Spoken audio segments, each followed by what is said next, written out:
ngomong kalau Pak Jokowi itu adalah pemain di tubir jurang. Kalau kita salah-salah ikut, kita yang kecemplung duluan. Dan sudah banyak kan yang kecemplung duluan itu. Ya anggap aja P3 termasuk yang kecemplung duluan. Karena saya selalu mengatakan bahwa di Indonesia itu yang namanya pejabat 99% itu korup. Karena apa? Karena memang di seluruh dunia tidak ada bedanya dengan Indonesia. Bahwa korupsi itu yang bisa melakukan adalah aktor yang ada di dalam kekuasaan. Nah, iya. Sebagai politisi, bedanya Prabowo sama Jokowi apa? Pertama, saya kira Pak Jokowi itu lebih accessible. Ya, Pak Prabowo itu saya lihat lebih tidak accessible. Itu paling tidak yang saya tangkap dari informasi-informasi yang beredar. Artinya lebih protokoler lah gitu dibanding Pak Jokowi. Karena Pak Jokowi itu kan tingkat spontanitasnya memang tinggi banget. Tapi pada sisi yang lain, Pak Prabowo itu saya melihat orang yang komitmen. Gitu. Artinya AA, BB. Gitu. Beda Pak Jokowi. Hari ini ketemu sama Bung Hensa bisa bilang A, besok ketemu saya bilangnya B gitu. Jadi memang pemain politik kelas berat ya. Kalau Pak Jokowi itu memang canggih lah. Canggih gitu, ya. Canggih. Ya kalau orang yang mengaguminya canggih, orang yang membencinya curang gitu. Tergantung siapa yang ngomongin begitu ya. Ini Ketua. Kan termasuk orang dekatnya Pak Jokowi kan belum sempat diralat nih sama Ketua nih kan. Karena yang viral itu memang dekat sekali. Ada desas-desus. Wajahnya Pak Jokowi berubah katanya. Itu gimana sih ceritanya? Bahkan ada desas-desus. Jokowi yang ini bukan Jokowi yang kemarin gitu. Dasar ya. Jadi cerita-cerita itu apalagi kan ada beberapa, ini mohon maaf juga ya Bu Iriana kan ada beberapa kali katanya Bu Iriana nggak mau digandeng gitu. Jadilah ini desas-desusnya makin dalam. Ini sebetulnya gimana sih Ketua? Ini Jokowi yang asli itu atau bukan? Yang jelas Mission Impossible itu kan cuma di film ya. Jadi kalau ada orang kemudian nyaru persis banget itu kan nggak mungkin. Face Off itu film John Travolta sama Iya sama Nicolas Cage. Itu Face Off. Jadi enggak lah ya, artinya ya masih Pak Jokowi, tapi soal beliau hari ini berubah wajahnya atau kulitnya ya karena ada penyakit. Dan saya pernah tanyakan juga, ya harus recovery lah gitu. Itu nggak ada yang aneh lah gitu. Jadi emang masih yang asli ya. Karena waktu saya terakhir ketemu, yang bener habis ijazah orang nyamuk juga tanya asli nggak? Jokowi asli sama Jokowi kawin. Iya makanya kan. Di sini lah, kamu jangan ketawa-ketawa. Ini beneran nih mereka yang minta. Tanyain Pak Robi. Itu beneran apa enggak? Karena ya sebagai pengamat politik ternama kan saya pasti ketemu juga ya. Pak Jokowi. Tapi waktu itu masih sehat beliau. Maksudnya ya masih sosok presiden. Jadi waktu saya ditanya sama teman-teman juga, itu gimana? Ya waktu itu ketemu masih begitu, masih asli gitu dan bukan masih asli ya nih katanya kayak ada palsunya. Tapi memang sama orangnya, confirm ya. Jangan ketawa gitu nih. Kasihan amat masa kita meragukan keaslian Pak Jokowi. Bukan hanya meragukan keaslian itu, tapi meragukan keaslian Jokowi. Saya sudah berkali-kali cerita ke teman-teman bahwa ini asli pasti. Cuma kan saya nggak punya video Pak Jokowi lempar-lempar saya begini. Makanya saya tanyain langsung. Jadi asli ya? Asli. Oke. Nah sekarang waktu ngobrol dulu sama Pak Jokowi, pernah ngomong nggak Pak Jokowi ini arahnya Gibran nih mau saya arahkan kemana? Kan kalau sekarang saya justru melihatnya gitu. Mengalir aja Mas. Gitu. Mengalir aja. Kalimat verbatimnya gitu. Mengalir aja Mas. Pak rencananya untuk Mas Gibran gimana? Mengalir aja Mas. Mengalir aja. Hanyut gitu maksudnya? Iya artinya beliau ngomong gini, kebanyakan rencana malah dibaca orang. Itu bos. Itu canggih bos. Itu ngeri bos. Enggak, karena saya melihatnya sangat mungkin justru anak emasnya Pak Jokowi itu Mas Kaisang. Karena kan dia ditempatkan saat ini sejajar dengan Megawati, dengan Prabowo gitu ya. Bahkan Pak Mardiono masih PLT, dia tidak. Iya. Nah, kalau ketua waktu itu kelihatan gimana? Memang dipersiapkan Kaisang. Kalau kita berbicara dipersiapkan, nyatanya yang jadi cawapres itu Mas Gibran ya. Jadi dan menjadi wapres sekarang gitu. Kemudian yang kedua, kalau kita lihat atensi Bu Iriana ketika Mas Gibran itu dicalonkan sebagai wali kota itu masih dalam posisi ibu negara, itu sampai mau menemani pendaftaran ke DPD PDIP Solo. Iya, Semarang waktu itu ketemu. Solo, DPD PDIP Jawa Tengah. Jawa Tengah di Semarang. Waktu itu terinfo bahkan diingatkan nggak pas gitu kalau sampai menemani gitu. Udahlah pokoknya kalau yang daftar putranya presiden masa nggak diterima sih gitu. Ingat saya memang Ibu Iriana nggak ikut. Ibu Iriana, Silvi nggak ikut. Iya, akhirnya nggak ikut. Tadinya mau ikut. Yang nemenin itu pengawat politik ternama waktu itu tuh. Oh gitu ya. Tapi itu udah beredar kemana-mana. Saya nggak bisa ngomong enggak karena begitu saya ngomong enggak ada yang punya foto saya satu bis sama Mas Gibran. akhirnya nggak berangkat kan. Akhirnya nggak berangkat memang. Nah, waktu itu diingatkan. Diingatkan oleh pas pampres supaya tidak berangkat gitu. Jadi saya kok belum melihat bahwa ya biasalah dalam keluarga itu kan ini anaknya mama, ini anaknya papa. Kan kadang-kadang ada begitu juga kan. Nah, gitu. Iya. Ketua, ini mohon maaf nih kalau berkenan ya. Nah, waktu itu sempat kena OTT tuh. Yang lari-lari pakai ojek itu loh. Itu Pak Jokowi ngomong apa ke Mas Romi waktu itu? Sempat ketemu lagi nggak, atau marah, kecewa, atau ya udah aja dibiarin sampai kasus hukum selesai? Oh, sampai kasus hukum selesai? Nggak, sama sekali nggak ditelepon, nggak ada. Tapi setelah itu sempat ketemu? Oh iyalah, kalau setelah itu iyalah. Terus kalau sama proses hukum ya enggak. Nah, begitu selesai nih, ketua keluar nih, selesai, ketemu Pak Jokowi. Pak Jokowi gimana? Ketawa-ketawa atau wah syukurin lo atau gimana gitu? Gimana tuh? Ya, dia bilang prihatin lah. Dia sampaikan keprihatinan. Saya ya tentu saya menyampaikan hal, kalau dalam politik itu kan apa ya, hukum dan penjara itu kan sebuah keniscayaan bagi politisi papan atas gitu. Karena apa? Karena memang hukum dan penjara itu adalah alat untuk melakukan pengekangan terhadap pertarungan politik. Itu yang paling gampang gitu. Jadi orang yang masuk ke penjara atas nama judul apapun, apakah itu korupsi, penistaan agama, apakah itu ujaran kebencian gitu ya, atau menghina orang lain, itu kan sebenarnya bahagian dari risiko pertarungan politik. Gitu. Orang yang dipenjara belum tentu salah, banyak orang yang salah tidak dipenjara, karena lebih banyak lagi orang yang salah tidak dipenjara. Kenapa? Penjaranya terbatas. Masih bisa ketawa loh dia. Iya dong. Karena saya selalu mengatakan bahwa di Indonesia itu yang namanya pejabat 99% itu korup. Yang membedakan cuma 5 hal. Udah tahu belum? Belum, Pak. 1, besar kecilnya. Badan. Besar kecilnya uang yang dikorupsi gitu. Wah, kan. Jangan sensitif itu. Yang kedua, ketahuan atau enggak. Oke. Iya. Yang kedua, modus operandinya. Maksudnya? Ya, kan ada fiktif, ada underspec, macam-macam lah ya. Terus itu modus operandi. Yang ketiga, ketahuan atau enggak. Kalau ketahuan, yang keempat bisa dibuktikan atau tidak. Yang kelima, banyak sedekahnya atau tidak. Karena kalau banyak sedekahnya 86 juga. Jadi 5 hal itu yang membedakan. Karena apa? Karena memang di seluruh dunia tidak ada bedanya dengan Indonesia. Bahwa korupsi itu yang bisa melakukan adalah aktor yang ada di dalam kekuasaan. Nah, kita geser ke masa kini. Salah satu strategi politiknya Pak Prabowo kan merangkul semua. Ya. Itu sudah dirangkul P3 oleh... Udah dong, PLT kita kan jadi UKP. Oh iya ya, satu ya? Satu.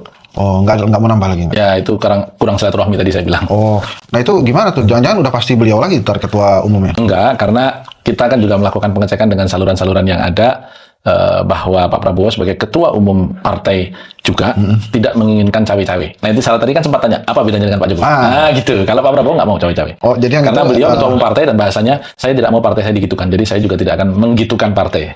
Jadi yang sebelumnya emang itu. Oh iya, kalau Pak Jokowi kan memang proaktif. Proaktif dan kreatif. Proaktif dan kreatif. Ya. Malah over kreatif. Itu emang kenapa sih Pak Jokowi nggak bikin partainya waktu itu, sempat ngomong nggak, Gus? Sempat. Saya ngomong waktu itu, Pak nggak bikin partai. Buat apa lagi, Mas?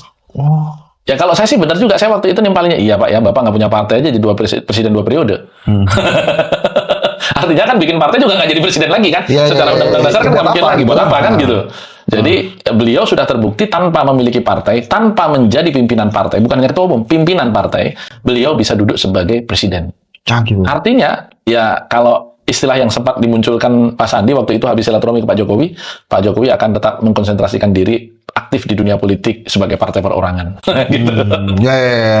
Tapi Ketua Romi ini masih menjadi sosok unggul ya, quote-unquote lah di P3. Emang kenapa bisa begitu? Apa banyak duitnya atau... Politisi itu kan harus memiliki kecerdasan manuver ya. Kemudian dia juga harus kaya referensi. Dia juga harus rajin silaturahmi. Nah mungkin saya nggak tahu ya apakah saya hebat atau tidak. Ya kita cuma banyak teman aja. Cuma banyak teman. Jadi kalau sekarang ini kita masih bergerak di P3 dan kemudian ada teman-teman wilayah atau cabang yang masih mendengarkan saya, wajar saja karena memang sampai tahun 19 wilayah-wilayah ini kan masih bentukan yang saya jadi ketua umumnya. Yang kedua, ya karena alhamdulillah masih banyak silaturahmi. Sebelum teman-teman nanya, saya mau masuk ke ini ya, teori konspirasi. Ya, gimana? Katanya partai-partai politik di Indonesia itu pasti ada jejaring asing yang membiayai, yang mempengaruhi, yang menjaga. Mungkin ada, tapi terpikirkah siapa asing yang mau membiayai intervensi di tempat lain. Kan Melalui Indonesia- partai politik. Indonesia kan kaya. Kaya, tapi kan tidak harus melalui partai politik. Dia akan mengintervensi partai politik yang berada di kekuasaan. Oh. Karena dulu saya dapat cerita dari salah satu country manager, masih hidup orangnya, dari satu bank asing di Indonesia.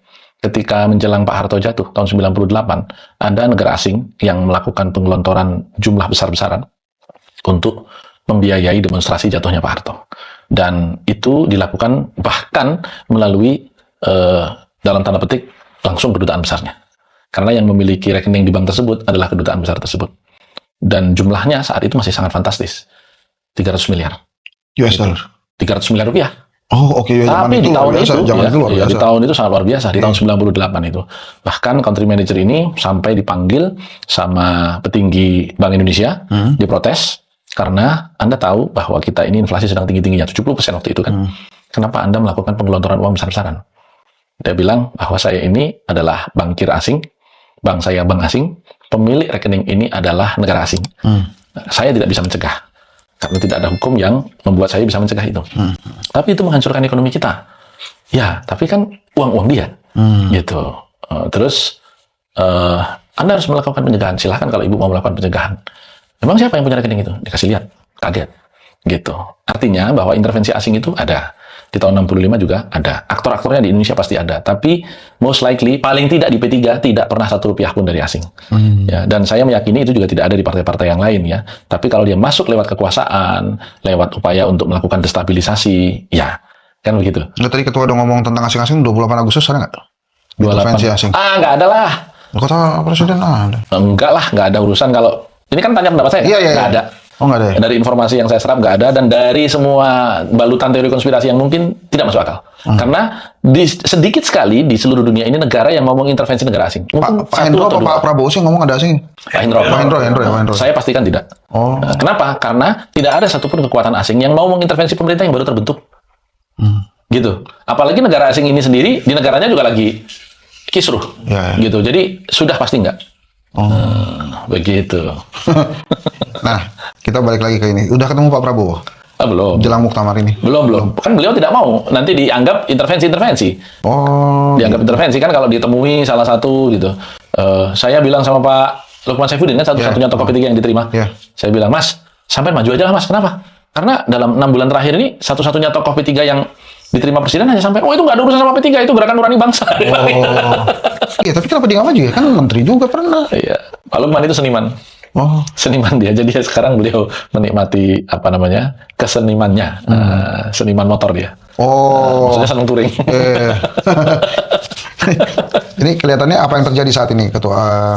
Menurut pandangan P3 ya, Pak Ya. Prabowo kan katanya sangat dipengaruhi Jokowi. Nggak bisa nih, Pak Prabowo ini tersandera Jokowi. Enggak lah. Inilah Jokowi apa begini. Kita mengecilkan Pak Prabowo lah kalau kita sampai masih mengatakan punya pandangan seperti itu. Bahwa pembantu-pembantu Pak Jokowi itu masih ada di kabinetnya Pak Prabowo. Kan memang temannya Pak Prabowo di kabinet selama 5 tahun. Kalau kemudian beliau merasa nyaman, terus kemudian kemampuan ada, ya kenapa tidak dipertahankan? Yang kedua, ya sudah pasti ada titipan juga lah dari Pak Jokowi. Dan itu wajar kan, karena memang jangan sampai berkeputusan. Maksudnya jangan sampai terputus lah proses pembangunan itu berkelanjutan. Tapi kita juga tahu kan bahwa reshuffle-reshuffle yang terjadi di belakangan itu kan juga terbaca sebagai de-Jokowinisasi kan, gitu. Artinya orang-orang dekat Pak Jokowi relatif satu persatu tanggal begitu. Dan Pak Prabowo itu, saya 2014 itu dampingin beliau sebagai ketua divisi strategi kampanye Prabowo Hatta, dan naik turun bersama di pesawat itu mungkin ada 3 atau 6 bulan ya, saya lupa waktu itu. Beliau itu orang yang setia kawan. Right or wrong is my friend, gitu. Itu setia kawannya Pak Prabowo itu saya kira tak terbantahkan. Sehingga saya tidak pernah membayangkan juga kalau Pak Prabowo memang kemudian berhadapan dengan Pak Jokowi. Karena once for a lifetime loh. Kalau Anda dijadikan presiden kemudian melupakan, ya orang boleh mengatakan bahwa ya enggak lah, itu ikhtiar Pak Prabowo. Tapi kan pada akhirnya Mas Gibran digandengkan untuk kepentingan itu. Dan saya melihat Pak Prabowo bukan tipikal yang kemudian meninggalkan, tapi bahwa pelan-pelan melakukan ikhtiar untuk menunjukkan bahwa ya, I am is who I am gitu. Jadi, Waktu itu Gus Romi nggak ditelepon Pak Jokowi. Kenapa partaimu nggak bareng anak saya gitu nggak? malah kita waktu itu terinformasi dari PLT Ketum sekarang ini ada arahan ini untuk mendukung Mas Ganjar pagi-pagi gitu. Saya mendukung Mas Ganjar ya. Saya waktu itu tanya, gimana ceritanya Mas? Kok pagi-pagi bener kita kasih dukungan? Iya ini arahan Presiden. Terus di mana kasih arahan? Waktu saya naik mobil dari pasar kota Depok ke Istana Bogor gitu. Apa arahannya? Dikasih tahu, seminggu lagi Mas Ganjar mau deklarasi. Jangan sampai P3 ketinggalan loh. P3 kan bukan partai besar. Nanti kalau ketinggalan nggak kebagian gitu. Nah, menurut PLT terjemahannya adalah dukung Ganjar gitu. Ternyata ada perintah lanjutan gitu, bukan dari presiden gitu. Mana sih ya? Kalau enggak ada berapa menteri? Kan saya pernah ngomong kalau Pak Jokowi itu adalah pemain di tubir jurang. Kalau kita salah-salah ikut, kita yang kecemplung duluan. Dan sudah banyak kan yang kecemplung duluan itu. Ya anggap aja P3 termasuk yang kecemplung duluan. Tapi apakah gara-gara itu makanya nggak lolos? Salah satunya, karena sesungguhnya partai ini sudah menggelar survei terbatas. Ya, lebih valid lah ya daripada nggak ada survei. Kita kirimkan survei Monkey kepada seluruh ketua, sekretaris, dan bendahara P3 seluruh Indonesia. 1.500 orang kan berarti 500 kali 3 gitu. Dan memang tidak semuanya kembali, tetapi kemudian kita mendapatkan waktu itu dari ketua, sekretaris, dan bendahara P3 saja kecenderungan hatinya, karena kita mengatakan pilihan Anda itu tidak berpengaruh apa-apa terhadap eksistensi Anda di P3. Kita hanya ingin memotret. Itu waktu itu 46% Mas Anies. Jadi ketua, sekretaris, bendahara P3 itu 46% Mas Anies, kemudian 26% Pak Prabowo, 18% Mas Ganjar. Selebihnya nggak jawab. Gitu. Artinya sebenarnya kecenderungan kita itu Mas Anies. Itulah kenapa kita ketika mengusung Mas Ganjar tidak dapat kotel efeknya. Nah, saya memiliki sebuah keyakinan bahwa oke, kalau kotel efek nggak dapat, asal ada efek yang lain, yaitu capital efek ya, itu masih bisa mengkompensasi. Nah ternyata kapitalnya juga tidak dapat, gitu. Sehingga akhirnya ya kita nggak dapat efek positif apapun dari Pilpres kemarin gitu. Ya. Artinya P3 memilih calon presiden yang tidak sesuai dengan basis konstituensinya, dilakukan dengan sadar, tapi kompensasi untuk menjawab itu tidak kunjung datang. Ini menuju suara anjlok. Menuju muktamar panas nggak di dalam P3? Adem-adem aja sih, cuman ya tiap hari ada konsolidasi.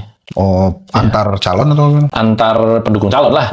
Artinya ada wilayah yang memberikan dukungan kepada Pak Agus, pada Gus Yassin, ada wilayah yang memberikan dukungan kepada Pak Mar, semua mobilisasi satu sama lain, dan buat saya bagus, karena itu menunjukkan dinamika, ketimbang yang aklamasi gitu. Jadi Pak Suarso nggak ikut? Pak Arso nggak? Pak Arso memberi dukungan penuh kepada Pak Agus. Oh gitu. Kalau para senior, semuanya memberi dukungan kepada Pak Agus. Sebenarnya Pak Agus itu bukan karena Agus Suparmantonya, tetapi karena keinginan adanya perubahan. Gitu. Semua senior, semua ketua majelis-majelis partai, Kiai Hajar Kasih Nur, ketua majelis kehormatan saya sendiri, ketua majelis pertimbangan, ketua majelis pakar Profesor Priyono, ketua majelis syariah Kiai Mustafa, dan semua pimpinan-pimpinan majelis memberi dukungannya kepada Mas Agus bukan karena tidak suka dengan Pak Mardiono, tetapi karena evaluasi total bahwa kemarin itu sudah gagal. Nah, karena gagal, ya sudahlah. Apa yang sudahlah gitu. Kenapa nggak aklamasi aja, Gus? Ini kayak saya kepilih jadi ketua Vkom 4, aklamasi saya. Kan jadi murah meriah gitu. Iya, kalau aklamasi di Ikatan Alumni kan memang tidak ada kursi kan gitu. Kalau ini 966 bro. Ini satu lagi ketua sebelum teman-teman. Iya. Undang-undang perampasan aset. Menurut Gus Romi, Ketua Romi, gimana tuh? Saya terus terang saja saya termasuk yang belum membaca ya draft-draft akademik yang muncul, kemudian apa namanya ya itu seruan ya seruan di sini ada nih. Ya betul. Memang mendorong kita segera disahkan ya undang-undang perampasan aset. Betul. Semangatnya kita dorong, tetapi memang detailnya itu memang kita harus bahas. Tetapi P3 dalam posisi mendukung itu, bahkan lebih jauh lagi sebenarnya kalau kita mau memperbaiki bangsa ini, menghilangkan korupsi yang makin sulit ya saya lihat, itu bukan hanya undang-undang perampasan aset, undang-undang pembatasan transaksi tunai. Kalau mau semua transaksi di kita harus cashless. Itu saya yakin korupsi hampir hilang. Terus yang kedua, penggunaan cryptocurrency itu harus teridentifikasi KYC-nya, know your customer-nya. Singapura melakukan itu. Tapi kalau cashless semua nggak repot Pak Ketua? Loh, negara-negara yang maju semuanya sudah hampir cashless. Itu katanya masuk dalam bagian teori konspirasi tuh. Kenapa? Ya kalau semuanya QRIS, nggak ada cashnya, tiba-tiba mati listrik, nggak ada sinyal, runyam negara itu Ketua. Ya, tapi kan backup plan selalu ada. Backup plan selalu ada. Jadi ya, kan ada kondisi-kondisi emergency dalam hal terjadi mati listrik serempak seluruh negara misalnya gitu kan bisa dibuat di dalam pasal. Itu pernah kan kemarin yang Bali dan NTB apa ya? Kemarin tuh yang Bali blackout. 1 hari blackout itu kan KACAU tuh kacau. Iya. Itu nggak ngeri ya waktu ketua? Ya memang. Tapi kan kalau kita berbicara, kan tadi semangatnya untuk melakukan perbaikan ke depan. Kalau kita mau perbaikan ke depan ya harus cashless, mau nggak mau. Karena itulah yang ikhtiar formil yang bisa digunakan di era digital hari ini. Dulu kan nggak bisa begitu. Karena transaksi tidak bisa non-tunai. Sekarang makin non-tunai banyak, kenapa tidak? Gitu. Ketua, ada nggak politisi yang miskin? Politisi yang miskin Ada nggak? hari ini semakin sedikit. Yang jelas kaya dulu baru jadi politisi masalahnya. Oh, oke. Bukan miskin terus jadi politisi jadi kaya gitu? Ada juga yang begitu. Ada juga yang memang sudah kaya, apalagi hari ini. Gimana nggak kaya duluan? Orang maju jadi anggota DPR aja minimal 15 miliar. Iya ya. Iya. Itu kan nggak mungkin pakai modal ngutang. Kalaupun ngutang ya sedikit-sedikit lah. Modal sendirinya pasti banyak. Itulah kenapa hari ini di DPR saya disampaikan oleh salah satu anggota kabinet, saya ini harus mengeluh ke Gus Romi ini. Kenapa? Karena perdebatan substansial di DPR itu semakin tidak ada. Kenapa? Kualitas anggota DPR-nya turun jauh. Gitu. Jadi itu memang menyedihkan. Kenapa? Karena yang latar belakangnya aktivis, kalau di P3 yang latar belakangnya mubalik, ya, penggerak sosial, itu makin sedikit. Kenapa? Mereka nggak punya cukup uang untuk bertarung. Yang bertarung itu semua adalah para toke-toke atau anak-anaknya toke. Gitu. Sehingga memang dengan segala hormat, ya kualitas intelektualnya memang semakin turun. Kalau di kedai kopi sih kualitas tim di sini luar biasa kuatnya. Tapi kalau 15 miliar saya nggak yakin mereka. Saya nggak tahu kalau warisan Sekarang ya. DPR kabupaten aja 2 miliar. 2 miliar. 2 miliar. Minimal.